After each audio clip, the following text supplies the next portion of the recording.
Чувствам се прекрасно, тъй като виждам отново мои приятели. Срещнах се с доктор Пресиян Параскевов, който изчете една фантастична лекция за бруксизъм и лечението му, комбинация между ботулинов токсин и филари. И съм тук на този прекрасен щанд, винаги добре изглеждаш, предлагат нови продукти. Аз съм много щастлива, защото те винаги искат да са на най-високото стъпало и го постигат с много иновативни решения.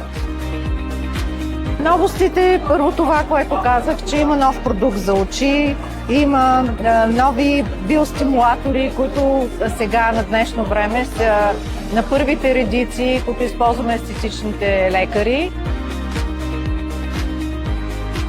Всичките им филари, бустери и разбира се прекрасния маила, който аз използвам и благодарение на тези кремове изглеждам така.